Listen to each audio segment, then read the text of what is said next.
ನಮಸ್ತೆ ಮಿತ್ರರೇ, ಇಂದು ನಾವು ಹಲಸಿನ ಹಣ್ಣಿನ ಬೀಜದಿಂದ ಒಂದು ರೊಟ್ಟಿಯನ್ನು ಮಾಡೋಣ. ಈಗ ಹೇಗೂ ಹಲಸಿನ ಹಣ್ಣಿನ ಸೀಸನ್, ತುಂಬ ಹಲಸಿನ ಹಣ್ಣು ಬರ್ತದೆ. ಅದರ ಬೀಜವನ್ನು ಏನು ಮಾಡುವುದಂತ ಗೊತ್ತಾಗೋದಿಲ್ಲ. ಒಮ್ಮೊಮ್ಮೆ ಅದನ್ನು ಸ್ಟೋರ್ ಮಾಡಿ ಇಡ್ಲಿಕ್ಕೆ ಸಹ ನಮ್ಮಲ್ಲಿ ಅಷ್ಟು ವ್ಯವಸ್ಥೆಗಳು ಇರುವುದಿಲ್ಲ ಮತ್ತು ಹಾಳು ಸಹ ಆಗ್ತದೆ. ಫ್ರಿಜ್ಜಲ್ಲಿ ಇಟ್ಟರೆ ಕೆಲವರು ಹೇಳ್ತಾರೆ ಚೆನ್ನಾಗಿ ಇರ್ತದೆ ಅಂತ, ಆದರೆ ನಾನು ನೋಡಿದ ಪ್ರಕಾರ ಸ್ವಲ್ಪ ಸಮಯದಲ್ಲಿ ಅದು ಹಾಳಾಗ್ತದೆ. ಹಾಗಾದರೆ ಈ ಹಲಸಿನ ಹಣ್ಣಿನಿಂದ ಹಾಗೂ ಅದರ ಬೀಜದಿಂದ ನಾವು ವಿಧ ವಿಧದ ಖಾದ್ಯಗಳನ್ನು ಮಾಡುತ್ತೇವೆ. ಇವತ್ತು ನಾನು ಮಾಡುವಂತಹ ಈ ಹಲಸಿನ ಹಣ್ಣಿನ ಬೀಜದ ರೊಟ್ಟಿಯನ್ನು ಹೀಗೆ ಮಾಡುವುದು, ಅದಕ್ಕೆ ಏನೆಲ್ಲ ಸಾಮಗ್ರಿಗಳು ಬೇಕು ಎಂದು ನೋಡೋಣ ಅಲ್ಲವೇ ವೀಕ್ಷಕರೇ? ಇಲ್ಲಿ ನೋಡಿ, ಇವತ್ತು ಹಲಸಿನ ಬೀಜದಿಂದ ನಾವು ಒಂದು ರೊಟ್ಟಿಯನ್ನು ಮಾಡೋಣ. ಇಲ್ಲಿ ಹಲಸಿನ ಬೀಜ ಉಂಟಿದು, ಇದರಲ್ಲಿ ಸಿಪ್ಪೆ ಸಹಿತ ತೆಗೆದುಕೊಂಡಿದ್ದೇನೆ. ನಾನೊಂದು 20 ತೆಗೆದುಕೊಂಡಿದ್ದೇನೆ. ಮತ್ತು ಒಂದು ತುಂಡು ಶುಂಠಿ, ಒಂದು 2-3 ಕಾಯಿ ಮೆಣಸುಗಳು, ಸ್ವಲ್ಪ ಕರಿಬೇವಿನ ಸೊಪ್ಪು ಮತ್ತು ಕೊತ್ತಂಬರಿ ಸೊಪ್ಪು, ಸ್ವಲ್ಪ ಮಜ್ಜಿಗೆ ಅಥವಾ ಮೊಸರು ಯಾವುದು ಸಹ ಆಗ್ತದೆ, ಮತ್ತು ತೆಂಗಿನ ತುರಿ ಹಾಗೂ ಸ್ವಲ್ಪ ಅಕ್ಕಿಯ ಹಿಟ್ಟು. ಈಗ ಮೊದಲಿಗೆ ನಾವು ಒಂದು ಕುಕ್ಕರ್ನಲ್ಲಿ ಏನು ಮಾಡುವ, ಈ ಹಲಸಿನ ಬೀಜವನ್ನು ಬೇಯಿಸಿಕೊಳ್ಳೋಣ. ಹಲಸಿನ ಬೀಜ ಇದೊಂದು 4 ರೊಟ್ಟಿ ಆಗಲಿಕ್ಕೆ ನಾನೊಂದು 15 ತೆಗೆದುಕೊಂಡಿದ್ದೇನೆ ಅಂತ ಹೇಳ್ಬೋದು. ನೀರು ಹಾಕಿ ಇದನ್ನು ಒಂದು 2 ಒಳ್ಳೆ ಬೇಯಿಸ್ಕೊಳ್ಳೋಣ. 2-3 ವಿಸಿಲ್ ತೆಗೆದುಕೊಳ್ಳೋಣ. ಚೆನ್ನಾಗಿ ಬೇಯಬೇಕು. ಸ್ವಲ್ಪ ಉಪ್ಪು ಹಾಕ್ಕೊಳ್ತಿದ್ದೇನೆ ಬೇಯುವಾಗ, ಮತ್ತು ಸಿಪ್ಪೆ ತೆಗಿಲಿಕ್ಕೆ ಉಂಟು ನಾನು.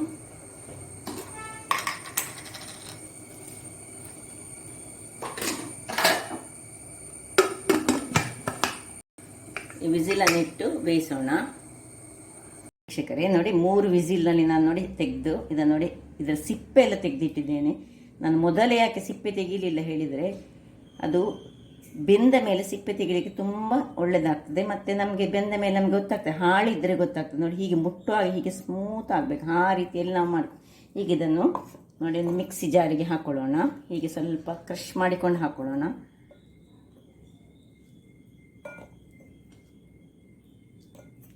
ಸಿಪ್ಪೆ ತೆಗಿಲಿಕ್ಕೆ ಸ್ವಲ್ಪ ಹಸಿ ಇದ್ದರೆ ಸಿಪ್ಪೆ ತೆಗಿಲಿಕ್ಕೆ ಸ್ವಲ್ಪ ಕಷ್ಟ ಆಗ್ತದೆ.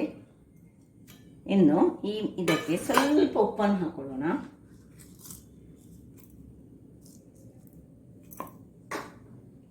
ಶುಂಠಿ, 1 ಚಮಚ ಜೀರಿಗೆ, ಸ್ವಲ್ಪ ಹಿಂಗು ಹಾಕಿ, ಈ ಮಜ್ಜಿಗೆ ಅಂತ ತೆಗೆದುಕೊಂಡಿದ್ದೇನಲ್ಲ ವೀಕ್ಷಕರೇ, ನಾನು ಇದರಲ್ಲೇ ಸ್ವಲ್ಪ ಇದನ್ನು ಗ್ರೈಂಡ್ ಮಾಡ್ಕೊಳ್ಳೋಣ. ಒಳ್ಳೆ ಫೈನ್ ಪೇಸ್ಟ್ ಮಾಡ್ಕೊಳ್ಳೋಣ. ಒಂದು ತುಂಡು ಸಹ ಇರಬಾರ್ದು. ಅದರಿಂದಾಗಿ ನಾವು ಹೀಗೆ ಕ್ರಷ್ ಮಾಡಿದರೆ ಇದು ನೋಡಿ ಹೀಗೆ ಕ್ರಷ್ ಆಗಬೇಕು. ನನಗೆ ಗ್ರೈಂಡ್ ಮಾಡಿ ತರ್ತೇನೆ ನೋಡಿ ವೀಕ್ಷಕರೇ. ನೋಡಿ ಹೀಗೆ ಫೈನ್ ಆಗಬೇಕು. ನಾನು ಸ್ವಲ್ಪ ನೀರು ಸಹ ಸೇರಿಸಿದೆ, ಇಲ್ಲದಿದ್ದರೆ ಅದು ಸ್ವಲ್ಪ ತಿರುಗಿಸ್ಲಿಕ್ಕೆ ಕಷ್ಟ ಆಯ್ತು ನನಗೆ. ಹೀಗೆ ಫೈನಾಗಿ ಬರಬೇಕು.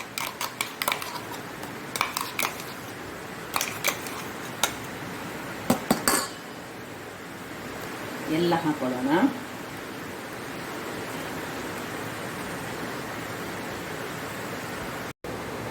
ನೋಡಿ ವೀಕ್ಷಕರೇ, ಈ ಒಳ್ಳೆ ತೊಳೆದು ಇದರ ನೀರನ್ನು ಸ್ವಲ್ಪ ಹಾಕೊಳ್ಳಿ. ಇನ್ನು ಹೊರಗೆ ಜೋರಾದ ಮಳೆ ಬರ್ತಾ ಉಂಟು. ಈಗ ಇದಕ್ಕೆ ಈ ತೆಂಗಿನ ತುರಿ ಸ್ವಲ್ಪ ಹಾಕೊಳ್ಳೋಣ, ಹಾಗೂ ಕೊತ್ತಂಬರಿ ಸೊಪ್ಪು, ಹೆಚ್ಚಿಟ್ಟ ಕೊತ್ತಂಬರಿ ಸೊಪ್ಪು, ಕಾಯಿ ಮೆಣಸು, ಚಾಪ್ಡ್ ನೀರುಳ್ಳಿ,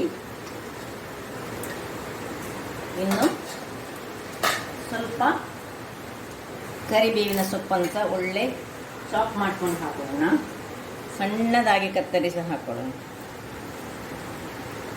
ಇದು ಒಂದು ಪರಿಮಳವನ್ನು ಕೊಡ್ತದೆ.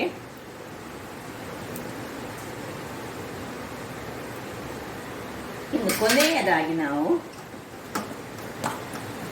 ಅದನ್ನು ಹೀಗೆ ಒಳ್ಳೆ ಮಿಕ್ಸ್ ಮಾಡ್ಕೊಳ್ಳೋಣ. ಅಕ್ಕಿ ಹಿಟ್ಟನ್ನು ಇದಕ್ಕೆ ಎಷ್ಟು ಬೇಕಷ್ಟು ದಪ್ಪ ಆಗುವಷ್ಟು ಸೇರಿಸ್ಕೊಳ್ಳೋಣ. ಬಹಳ ಆರೋಗ್ಯದಾಯಕ. ನಿಮಗೆ ಗೊತ್ತಿರ್ಬೋದು, ಹಲಸಿನ ಬೀಜ ಎಂಬುದು ತುಂಬ ಪೌಷ್ಟಿಕಾಂಶವನ್ನು ಹೊಂದಿರುವಂಥದ್ದು. ಇಲ್ಲಿ ನೀವು ಬೇಕಿದ್ದರೆ, ನಿಮಗೆ ಸಿಹಿ ಸ್ವಲ್ಪ ಬೇಕಿದ್ದರೆ ನೀವು ಬೆಲ್ಲವನ್ನು ಸೇರಿಸ್ಕೊಳ್ಬೋದು. ಅಗತ್ಯ ಇಲ್ಲ, ಯಾಕೆ ಹೇಳಿದರೆ ಸ್ವಲ್ಪ ಈ ಹಲಸಿನ ಬೀಜಕ್ಕೆ ಒಂದು ಥರದ ಸಿಹಿ ಇರ್ತದೆ. ಈಗ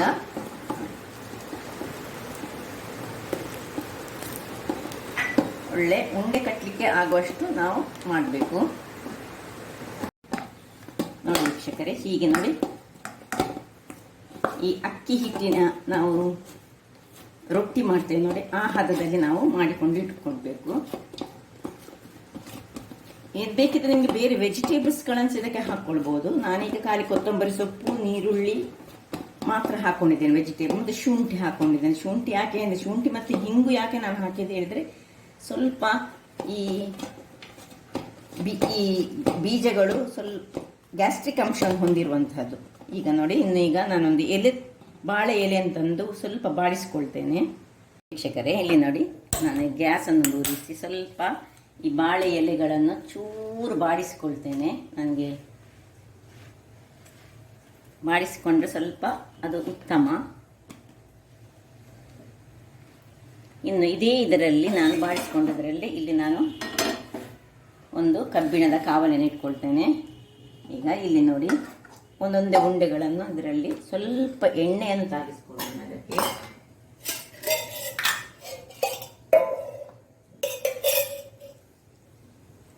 ಸ್ವಲ್ಪ ಹೀಗೆ ಗ್ರೀಸ್ ಮಾಡಿಕೊಂಡು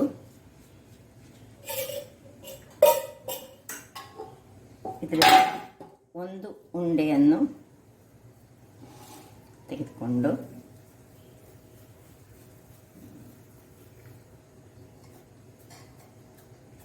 ಎಷ್ಟು ತೆಳು ಬೇಕು ನೀವು ಅಷ್ಟು ತೆಳುವಲ್ಲಿ ತಟ್ಟಿಕೊಳ್ಬೋದು. ಇದು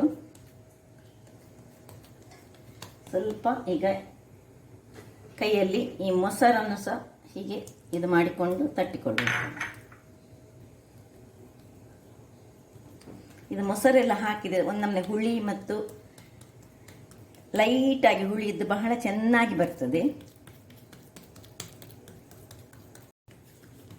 ನೋಡಿ, ನಾನು ಒಳ್ಳೆ ತೆಳುವಾಗಿ ಎಷ್ಟು ದೊಡ್ಡ ಎಲೆ ಉಂಟು ಅಷ್ಟು ದೊಡ್ಡ ಎಲೆಯಷ್ಟು ತಟ್ಟಿಕೊಂಡಿದ್ದೇನೆ. ನೋಡಿ, ಒಳ್ಳೆ ತೆಳುವಾಗಿ ನಿಮಗೆ ನೋಡುವಾಗ ಗೊತ್ತಾಗ್ಬೋದು.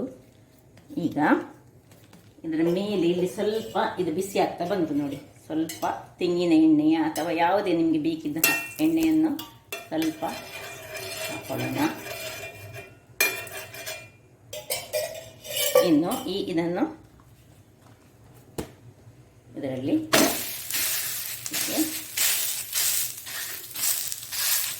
ಸ್ವಲ್ಪ ಹೊತ್ತು ಬೇಕಿದ್ರೆ ಎಲೆಯನ್ನು ಸಹ ಅದರಲ್ಲಿ ಇಟ್ಕೊಳ್ಬೋದು. ಎಲೆಯ ಒಂದು ಪರಿಮಳ ಸಹ ಅದರಲ್ಲಿ ಬರ್ತದೆ. ಅಥವಾ ಬೇಕಿದ್ರೆ ಕೂಡಲೇ ಹೀಗೆ ತೆಗೆದ್ರೆ ಸಹ ತೆಗಿಲಿಕ್ಕೆ ಸಹ ಬರ್ತದೆ. ನೋಡಿ, ತೆಗಿಲಿಕ್ಕೆ ಸಹ ಈಸಿಲಿ ಬರ್ತದೆ. ನೋಡಿ ಎಷ್ಟು ಚೆನ್ನಾಗಿ ಬಂತು ನೋಡಿ. ಇನ್ನೀಗ ಇದನ್ನೊಂದು ಮುಚ್ಚಳ ಮುಚ್ಚಿ ಒಂದು 2 ನಿಮಿಷ ಮೀಡಿಯಂ ಉರಿಯಲ್ಲಿ ಬೇಯಿಸೋಣ.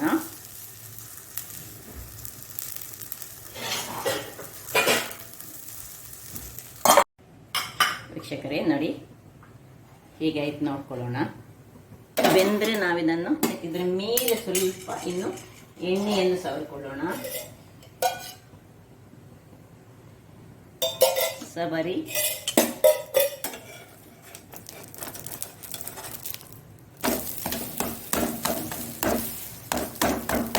ಇದು ಹಲಸಿನ ಬೀಜ ಆದ್ರಿಂದಾಗಿ ಮತ್ತು ಇದರಲ್ಲಿ ನೀರುಳ್ಳಿ ಇರೋದ್ರಿಂದಾಗಿ ಇದರದ್ದು ಸ್ವಲ್ಪ ರೊಟ್ಟಿ ಟೈಪಲ್ಲಿ ಬರ್ತದೆ. ಸ್ವಲ್ಪ ಎಣ್ಣೆಯನ್ನು ತಾಗಿಸಿ ಹಾಕೊಳ್ಳೋಣ.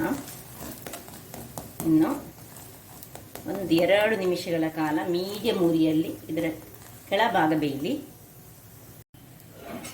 ನೋಡಿ ವೀಕ್ಷಕರೇ, ಒಳ್ಳೆ ಕಾದಿದೆ. ಹೀಗೆ ಕಾಯಬೇಕು, ಕಾದರೆ ಮಾತ್ರ ನೋಡಿ ಹೀಗೆ ಬಂದಿದೆ ನೋಡಿ. ತೆಗೆದುಕೊಳ್ಳೋಣ. ಇದೇ ರೀತಿಯಲ್ಲಿ ನಾವು ಸೇಮ್ ಸ್ವಲ್ಪ ಕೆಳಗಡೆ ಎಣ್ಣೆ ಹಾಕ್ಕೊಂಡು ಇಲ್ಲಿ ನೋಡಿ, ನಾನು ಅಷ್ಟೇ ತೆಳುವಾಗಿ ತಟ್ಟಿಟ್ಟುಕೊಂಡಿದ್ದೇನೆ. ಇದನ್ನು ತೆಗೆದುಕೊಂಡು ಇದರಲ್ಲಿ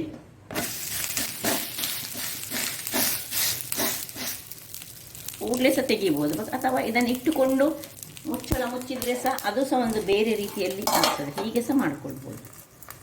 ನೋಡಿ ವೀಕ್ಷರೇ, ಎರಡನೇ ದೋಸೆ ನೋಡಿ. ಇದನ್ನು ನಾನು ಈಗ ಎಲೆಯನ್ನು ತೆಗೆದುಕೊಳ್ತಿದ್ದೆ ನೋಡಿ. ಎಲೆಯ ಪರಿಮಳ ಅದರಲ್ಲಿ ಸೇರಿಕೊಳ್ಳಿ ಅಂತ ಹೇಳಿ. ಹೇಗೂ ಅದು ಆಯುರ್ವೇದಿಕ್ ಅಂಶವನ್ನು ಹೊಂದಿರುವಂತಹ ಬಾಳೆ ಎಲೆ ನಮ್ಮದು.